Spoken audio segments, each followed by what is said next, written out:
In August last year, Carte Blanche exposed a hard reality beneath the polished veneer of international franchise business, Tammy Taylor Nails. If I had to turn back the hands of time, I would have definitely not bought into this franchise. It's derailed my entire life. I feel like I'm about to lose everything that I've invested. It was the worst experience of my life. The local franchisors are 𝗀𝗶𝗀𝗆 and her husband 𝗀𝗁𝗃, a disgraced lawyer who was struck off the roll in 2011. Local franchisees detailed how they lost millions when stock was withheld, refunds were withheld, and their stores were simply confiscated and resold. But 𝗀𝗶𝗀𝗆 denied they had done anything wrong and vowed to continue with their business model.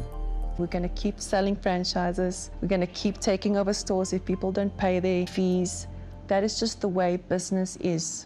After our last story, many more case studies came forward wanting to share their experiences of Tammy Taylor Nails South Africa. These are women who bought franchise licenses but never got to open a store. Hundreds of thousands of rands paid out with nothing to show for it. No cash and no cachet. Wedding and events planner 𝗀𝗵𝗶𝗴𝗶 bought a franchise license in December 2018 for 345,000 rand. At the time I was interested in the Fairland area, which was an area that was developing, it was growing. But the Tammy Taylor location specialist couldn't secure premises in the Fairlands or Northcliffe area. As the months dragged by, 𝗀𝗵𝗶𝗴𝗶 became concerned when she heard nothing from head office. In December 2019, she sent the 𝗀𝗀𝗆s a message. You know what, guys? It's a year down the line. No locations have been secured. I am waiting to open up a salon. 𝗀𝗃 immediately gave me a call. He actually said this verbatim, that Leah, if I do not find you a store by the end of February 2020, I'm going to pay you your money back. And still no money back? Still no money back. At this point, had you signed a contract? There was no contract. I had never signed a contract with Tammy Taylor Nails South Africa. That was a mistake, according to business growth expert 𝗶𝗶𝗶𝗶𝗃. In any instance where you pay money over before you have signed an agreement, especially in business, you're going to open yourself up to all sorts of bad behavior that follows. In March 2020, 𝗀𝗵𝗶𝗃 finally asked for her money back, but her request was ignored. She then went the legal route. They do not respond to my lawyer, and it's again the classic case of ignore, ignore, ignore. We asked 𝗀𝗶𝗀𝗆 for an interview and sent her a list of questions. Instead, we got this Tammy Taylor Nails media statement. They didn't answer any of our questions. So they will refrain from any interaction with Carte Blanche going forward. The only solution 𝗀𝗶𝗀𝗆 ever offered 𝗀𝗵𝗃𝗆 was to invest her license fee into another Tammy Taylor store in Witbank that the owner allegedly abandoned. She literally just walked away because they buy big salons and then they have other stuff going on, and then it's an African thing. I promise you, it's just an African thing. And it's not wrong. It's not necessarily right or wrong. It's just sometimes the way that it is. Yeah. But that seems to be a trend amongst them. I was absolutely angered by those comments against African women, because I myself am an African woman and I identify as an African woman. So to say that they like to start things that they cannot finish, or they abandon things, you are speaking about me. You are speaking about me, my legacy, my heritage, my ancestry, that we are non-starters. We are not non-starters at all. I really wanted to ask 𝗀𝗶𝗀𝗆 exactly what she meant by it's an African thing. Unfortunately, that's another question that was ignored. In 2018, Sankaree-Govender also bought a franchise license for 345,000 rand. My first preference was the Sandton area, the Sandton CBD and Morningside area. When I did inquire, there was nobody else interested in that vicinity. She had her sights set on the Mark shopping centre, but was told there was nothing available there. So she managed to secure premises about 1 kilometre away at the My City Centre in Morningside, which is still under construction. After I had paid, the franchise fee, I was then told a few months later that another lady had purchased at the Mark.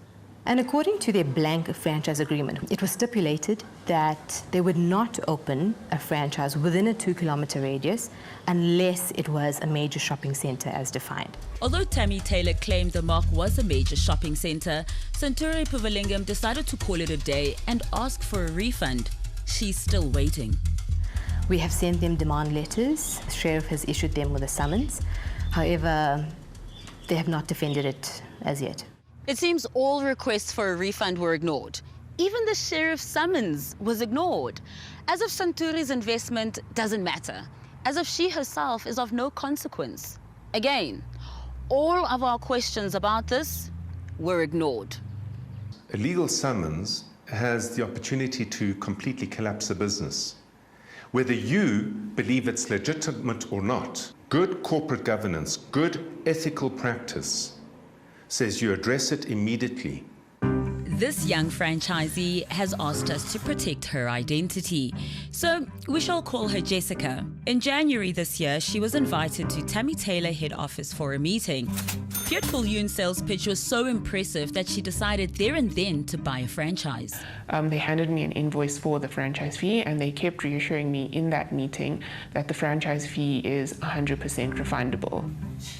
But the day after she paid, things changed.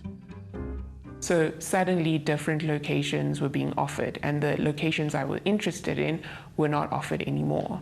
And so immediately I approached my bank and asked my bank if they could do a digital recall of the funds that had been... The disclosure document translate into behavior from the franchisor is not doing your job properly as an investor. But Jessica then formally cancelled the deal within the prescribed cooling off period.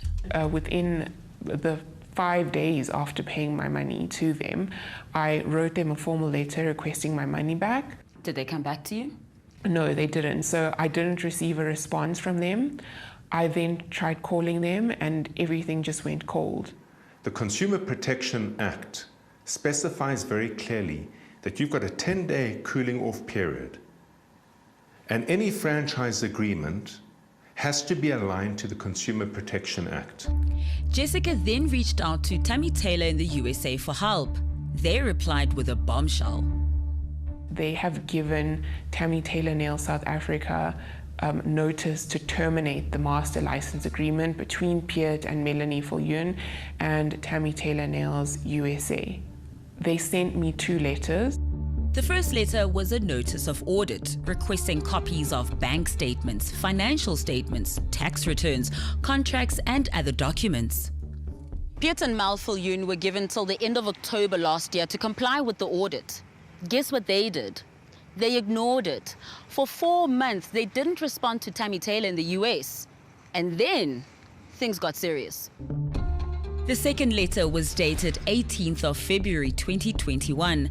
𝗀𝗵𝗃𝗃𝗃 in the USA gave the Viljoens a notice of termination of the master license agreement, giving them 30 days notice of their intention to terminate their master license unless they comply with the audit within that period. And that's pretty serious. It would imply that I have breached some of my obligations, and a letter like that would only typically come through if I have failed to meet those obligations.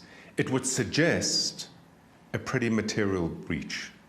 What's the most valuable commodity in commerce? Trust. The 30 days have come and gone, and yet they still haven't cured the breach with 𝗀𝗵𝗃𝗃𝗃. A message from their lawyer, Ruan Kruger, confirms. We are currently in negotiations with her attorneys to come to an agreement on when and how the required audit should be done. Piet and Mel Viljoen's actions don't just affect their business, but the businesses of their sub-licensees as well.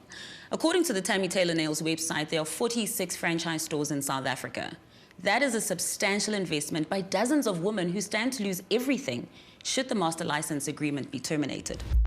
In their media statement, the Viljoens dismissed the email Jessica received from 𝗀𝗵𝗃𝗃𝗃 USA as a falsified document.